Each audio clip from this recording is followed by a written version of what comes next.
Oi, eu sou Maristela Rosa e seja muito bem-vindo, bem-vinda, bem-vinde ao Comunique-se Bem.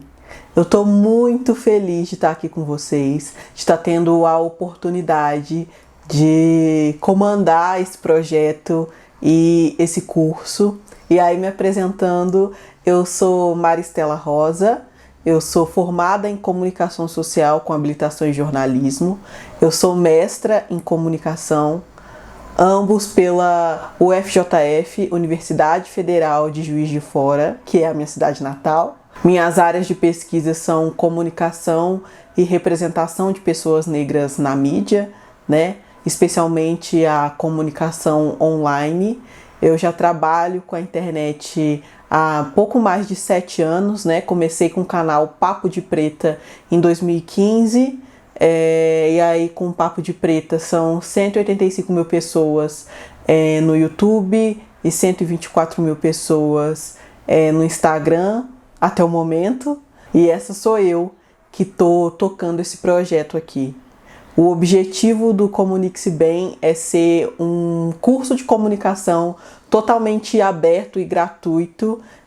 A gente vai estar aqui durante todo o ano. A ideia é que seja 1 ano de duração e que eu consiga transmitir para vocês todo o conhecimento que eu adquiri trabalhando com comunicação e também estudando essa área, né? Para você que quer começar a produzir conteúdos online, né? O objetivo é que o máximo de pessoas possíveis tenham acesso a isso aqui. Então transmita também para outras pessoas. E aí a gente vai ter um recorte muito grande aqui, especialmente de classe e de raça, né? Porque a ideia é que pessoas negras, pessoas quilombolas, pessoas que tocam ONGs consigam de fato absorver esse conhecimento e colocá-lo em prática. E mais, enfim, é aberto para todo mundo, assim. É que esse material seja o mais rico possível para vocês e que a partir do que a gente converse aqui, tanto de teoria quanto de prática, vocês consigam assumir aí nos objetivos de vocês, nos projetos comunicacionais de vocês, tá? E aí, como vai funcionar esse curso aqui? A gente vai ter 4 aulas por mês. E aí, ao final do mês, a gente vai ter uma live pra gente conversar, tirar dúvidas, para conseguir trocar com vocês ao vivo, saber quem vocês são, quais são as demandas de vocês. E toda a primeira aula do mês, a gente vai ter as datas de todas as outras aulas, né, do mês e também da live do mês. E também tem um Google Forms aqui, o link. O link também na descrição desse vídeo. E aí vocês vão lá, preencham os dados de vocês, digam quem vocês são, qual projeto vocês têm ou vocês pretendem ter, quais dúvidas vocês têm, quais coisas vocês querem conversar sobre comunicação, quais dúvidas vocês têm nessa área, para que a gente consiga aí construir esse projeto juntos e juntas, tá? O objetivo é esse. Então vai funcionar assim a nossa dinâmica. Como eu faço para participar? Você já está participando estando nesse vídeo. Se inscreve no canal para acompanhar aí as próximas aulas. E aí, ao longo de todo o ano, quando a gente terminar esse ciclo, todas as aulas estarão disponíveis e as lives também, enfim. E aí que a gente compartilha esse conhecimento para mais e mais pessoas, tá bom?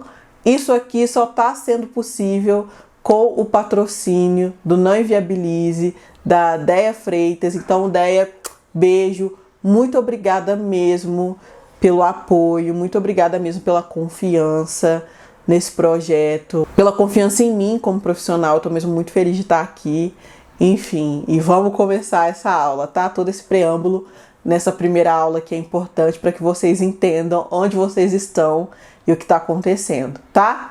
E aí vamos começar a falar de comunicação de fato, né? Porque talvez as pessoas tenham essa questão, né? O que é comunicação? Por que a comunicação é tão importante, né? E aí eu tô aqui com a minha bibliografia e eu vou recorrer, inclusive, à minha dissertação de mestrado, onde eu tratei justamente sobre essas questões, né? Porque a comunicação, ela nos dá a base da nossa existência enquanto sociedade, né?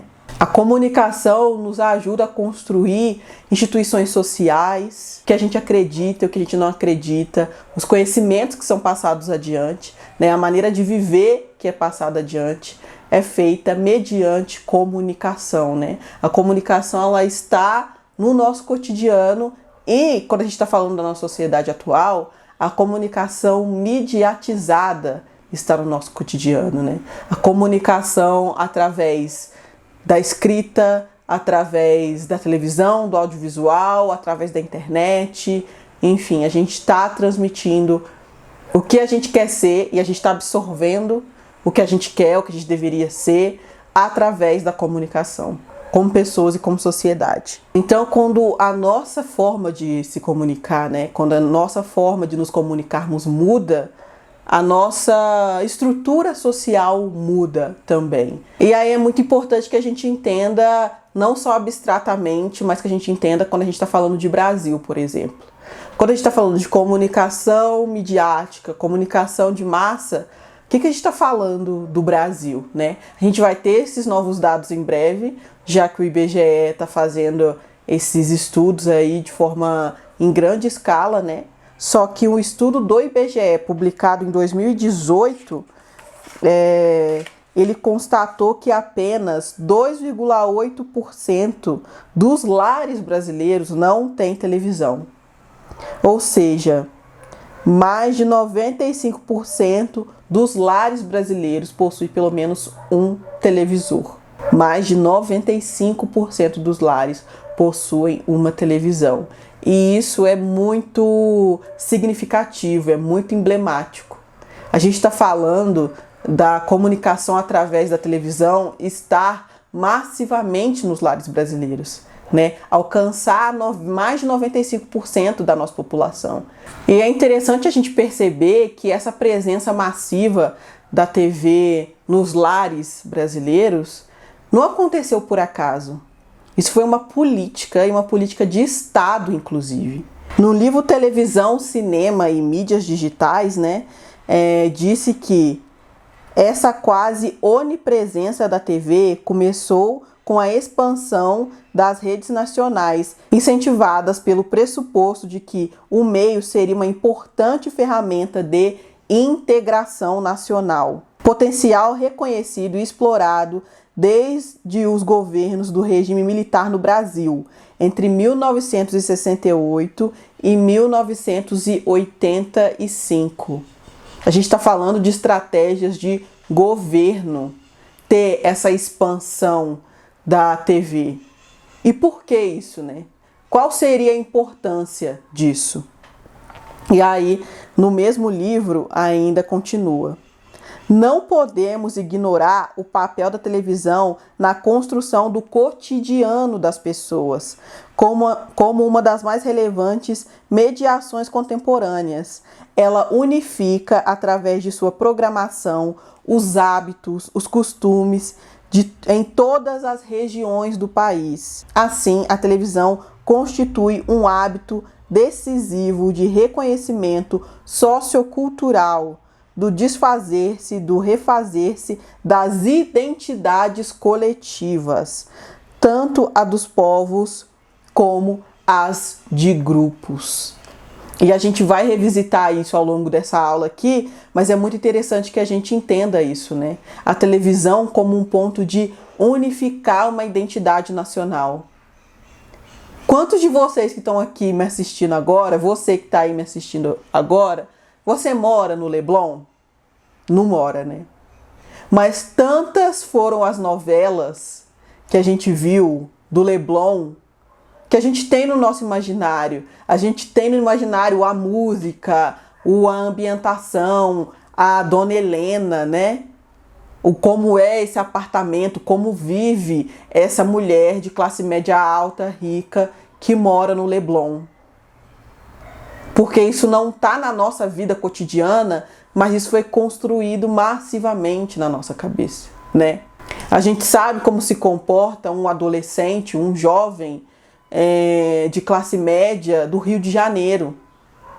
Porque a gente viu esse jovem sendo retratado.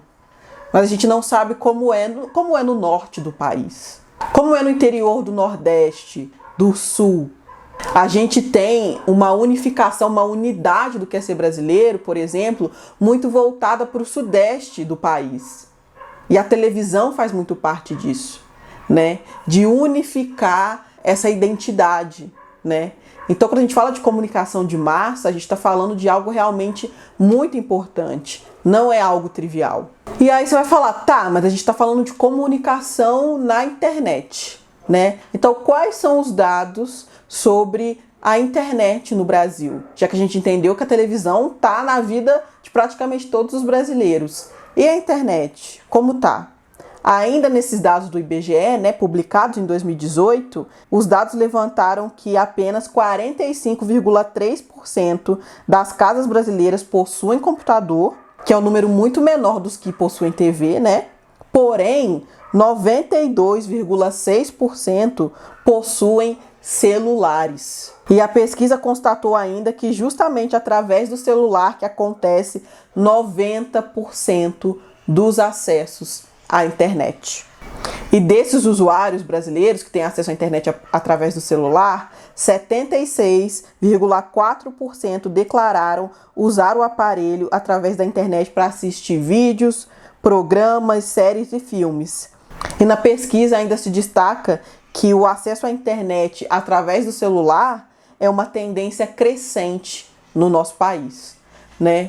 Então a gente está falando desse poder da comunicação, desse poder de transmitir visões de mundo, desse poder de transmitir consciência de identidade e a internet sendo cada vez mais explorada pela nossa população. Então isso também é muito importante da gente entender através do celular. Acredito que você possa estar aí me assistindo do celular e você que está querendo produzir um conteúdo para a internet, seja também através do celular, né?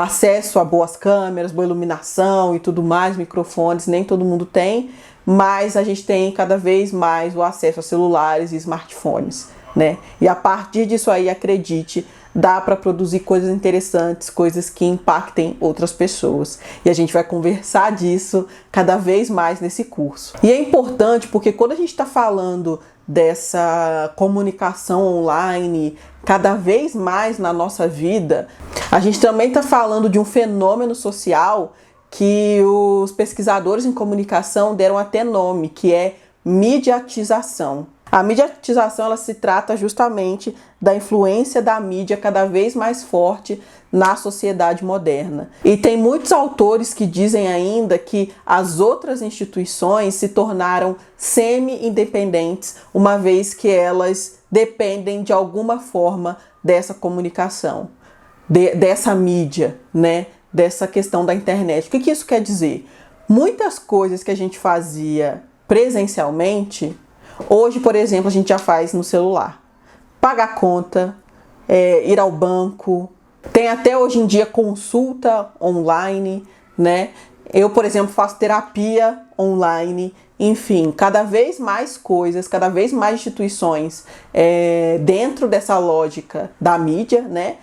Com o avanço da tecnologia e também cada vez mais diferentes agentes tendo que entender o que é a comunicação digital e produzir essa comunicação. Ou seja, a manicure antes, ela não tinha que estar na internet. Hoje, a maioria das manicures tem que ter o quê? Um perfil no Instagram. Manicure, advogados, dentistas, esteticistas, cabeleireiros, enfim, vários segmentos diferentes da nossa sociedade tendo que se inserir nessa lógica midiática, porque a gente está vivendo esse fenômeno da mediatização. A gente vai conversar sobre mediatização mais para frente também aqui dentro do nosso curso, mas é importante que logo de início a gente tenha isso em mente. A importância da comunicação como um fator que realmente ajuda a construir a nossa sociedade, ajuda a construir a nossa maneira de ver o mundo e o momento em que estamos hoje, que cada vez mais pessoas têm acesso à internet e que a nossa sociedade tem vivido esse processo de mediatização cada vez mais constante, que é a nossa vida estar cada vez mais atrelada as mídias, as telas, a comunicação mediatizada. E aí a gente chega numa questão que é muito importante e que vai nortear muito as nossas conversas aqui, que é a questão da representação, né? Quando a gente está falando, por exemplo, da identidade construída através da mídia, a gente está falando de uma representação que a nossa mídia produz, né? Que a nossa comunicação produz. E no livro Identidade e Diferença, a perspectiva dos estudos culturais, que é um livro organizado pelo Tomás Tadeu Silva, disse que a representação inclui práticas de significação e os sistemas simbólicos por meio dos quais os significados são produzidos, posicionando-nos como sujeito. E por meio dos significados produzidos pelas representações, damos sentido à nossa experiência e àquilo que somos. Ou seja, a representação, ela dá sentido às diversas identidades sociais. E aí no livro ainda diz uma coisa que eu acho extremamente importante, que é quem eu sou, quem eu poderia ser, quem eu quero ser. Os discursos e os sistemas de representação constroem os lugares a partir dos quais os indivíduos podem se posicionar e a partir dos quais podem falar. É aquele velho papo que vocês já ouviram, eu imagino que vocês já tenham ouvido por aí na internet em muitos lugares, que é a questão da representatividade, né?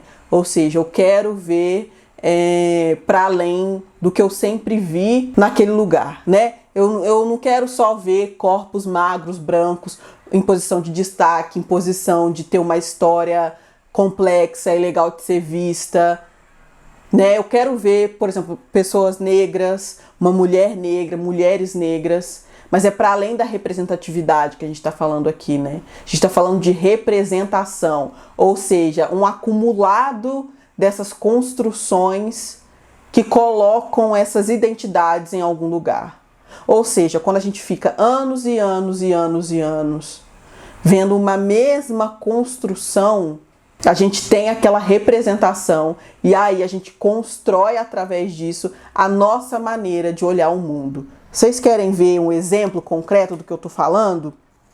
Né? Quando a gente fala, por exemplo, das telenovelas brasileiras, a gente tem dados muito interessantes, né? De acordo com o texto Televisão em Cores, Raça e Sexo nas telenovelas globais entre 1984 e 2014, produzido pelo Grupo de Estudos Multidisciplinares de Ação Afirmativa da Universidade do Estado do Rio de Janeiro, em 30 anos de telenovela brasileira, né, de 1984 a 2014, que foram que eles estudaram, 91,3% dos personagens centrais são representados por atores e atrizes brancos e brancas. Em 30 anos da nossa história, quando o brasileiro, mais de 95% da população tem TV em casa. Lembra daqueles dados? O brasileiro senta no seu sofá para ver uma telenovela. Em 30 anos, 91% do que ele viu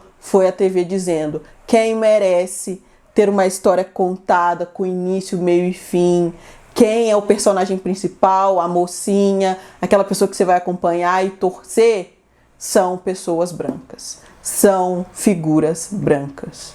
Isso é representação. E aí, quando você é uma pessoa negra e você se pergunta quem eu sou, você sabe que aquele personagem central você não é. Que aquela figura de centralidade de uma história a ser contada, você não é. Porque isso é uma coisa interessante de a gente entender também. A representação, ela muitas vezes não se faz só com o que está presente, mas também com o que está ausente. Afinal de contas, a identidade ela é produzida do que eu sou e do que eu não sou. Quando eu digo que eu sou negra, eu estou dizendo que eu não sou branca, que eu não sou asiática, que eu não sou amarela, que eu não sou indígena. Então, quando a representação do que é esse personagem principal ela está sempre pautada na figura de pessoas brancas, ela também está construindo a identidade de quem nunca está nesse lugar. Vocês entendem o que eu estou dizendo? Essa construção nacional do que é a identidade brasileira que a TV se propôs a fazer, ela se propôs a fazer sabendo os produtores da TV, os diretores, quem escreve, os que comandam, sabendo que esse país é um país preto, sabendo que esse país possui população indígena, população asiática, mas a escolha foi feita para a representação branca. E essa é uma escolha consciente, e essa é uma escolha que também constrói a nossa identidade enquanto pessoas negras. A maneira como a gente se vê, os lugares onde nós nos colocamos e os lugares onde nós não nos colocamos. Mas para além dessa ausência, as construções sobre o que é ser uma pessoa negra, por exemplo, ela foi colocada em outros âmbitos, assim. Quando a gente está falando, por exemplo, do jornalismo, do telejornalismo brasileiro, a pesquisadora Kelly Tatiane Martins Quirino, no seu artigo Morte Anunciada, o jornalismo e a vulnerabilidade da juventude negra diante da violência, ela vai trazer dados muito importantes. E aí ela diz que a juventude negra convive com dois grandes problemas sociais: o alto índice de mortes deste segmento e, por outro lado, os crimes hediondos cometidos por este grupo. A pauta sobre a violência sofrida pela juventude negra é pouco discutida no jornalismo. Entretanto, a violência protagonizada por estes garotos é exaustivamente mediatizada. E a pesquisadora ainda continua: inúmeras pesquisas apontam o elevado índice de representação dos negros no sistema carcerário, desde os sistemas de reabilitação juvenil às famosas cadeias para adultos. Porém, outros dados apontam que só 2% dos jovens infratores cometem crimes hediondos. Entretanto, como valores notícia e agendamento realizado pelos jornais, só os crimes hediondos entram na pauta. Isso recrudesce o debate sobre o aumento da maioridade penal como uma forma de coibir estes crimes efetuados por menos de 2% dos jovens. Vocês entendem isso aqui? É uma escolha do nosso jornalismo impresso, televisionado, tratar de crimes hediondos cometidos especialmente por jovens negros, mesmo que esses crimes correspondam só a 2% do total. Mas quando o assunto é a violência sofrida por esses jovens negros ou por outros jovens negros, jovens que nem estão no sistema carcerário, né? Aí o nosso jornalismo brasileiro escolhe se calar. O valor notícia não é o mesmo. Essa também é uma representação escolhida. Porque quando a pessoa negra está assistindo a televisão e ela está vendo a novela, ela está vendo pessoas brancas. Mas quando ela está vendo o telejornal, ela está vendo pessoas negras cometendo crimes hediondos. É esse o cenário da comunicação que a gente tem no nosso país, e a gente pode ir além e tratar, por exemplo, da nossa publicidade brasileira, né? Como que a nossa publicidade brasileira trata aí a nossa população negra? De acordo com o artigo Branca, Preta, Híbrida, qual a cor da beleza da propaganda brasileira, produzido pela Ilana Strosenberg, imagino que seja assim que se fala o nome dela, ela traz justamente a questão de qual o lugar foi reservado ao longo da nossa história da publicidade brasileira, qual lugar foi reservado para a população negra e mestiça. E aí a Ilana diz que em toda a história da propaganda do Brasil, até meados da década de 80 do século passado, negros e mestiços só apareciam em funções subalternas, como escravos, serviçais e trabalhadores braçais, em vários tipos. Mesmo nesses casos, sua presença é secundária, como complementos do cenário, e nunca como beneficiários diretos dos produtos. E mais do que isso, o corpo negro só recebia algum destaque nos anúncios quando esses se dirigiam especialmente ao público negro. Então a maquiagem para pele negra, o produto para cabelo cacheado e crespo, inclusive produtos para cabelo crespo, onde estão, não é mesmo? Raríssimos, raríssimos, raríssimos, né? Então a gente até hoje tem isso, né? Os produtos que são pensados universalmente na nossa publicidade, eles estão voltados para a pessoa branca, né? E aí os produtos, quando a pessoa negra aparece, normalmente é quando ele é destinado especialmente para a pessoa negra, tendo como principais produtos os cosméticos e fortificantes. Estes, no entanto, só fazem reforçar uma imagem do corpo negro como o feio, o precário, um corpo, enfim, cuja natureza deve ser melhorada, corrigida. A gente está falando então da nossa comunicação brasileira em vários ou em todos os seus âmbitos, construindo ativamente, né, uma identidade negra que é invisibilizada e quando aparece, ela aparece para ser menosprezada. Ela aparece para demonstrar que ou ela é subserviente, ou ela é perigosa, ou ela precisa de correções.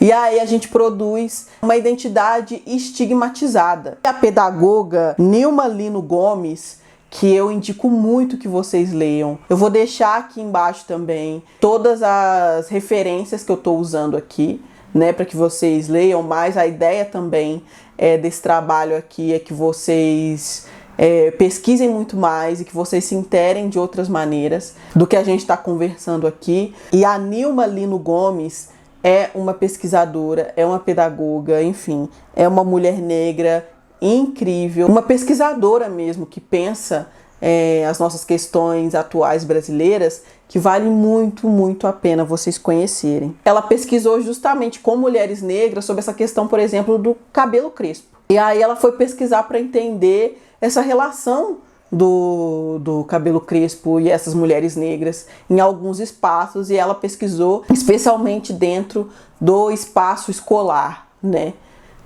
Como foi essa experiência para essas mulheres. E aí na pesquisa dela, ela diz que as múltiplas representações construídas sobre o cabelo do negro no contexto de uma sociedade racista influenciam o comportamento individual. Existem em nossa sociedade espaços sociais nos quais o negro transita desde criança, em que tais representações reforçam estereótipos e intensificam as experiências do negro com seu cabelo e o seu corpo. E aí ela continua, né, na pesquisa.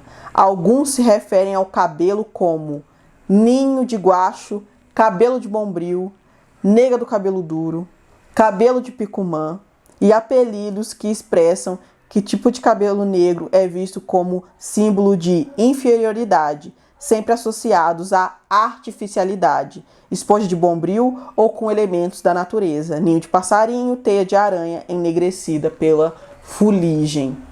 E essas representações, essa maneira social que a gente vive, eu já ouvi muito. Cabelo ruim foi uma das coisas que eu mais ouvi a minha vida inteira e que eu mais acreditei a minha vida inteira. Essa representação identitária de que o negro, tudo que vem de pessoas negras é ruim, é feio, não merece ter destaque, tem que ser corrigido, tem que ser transformado, porque o bom, o que merece ter destaque, o que a gente tem que observar como a nossa identidade é a branquitude, é o que vem de pessoas brancas, é construído através da comunicação.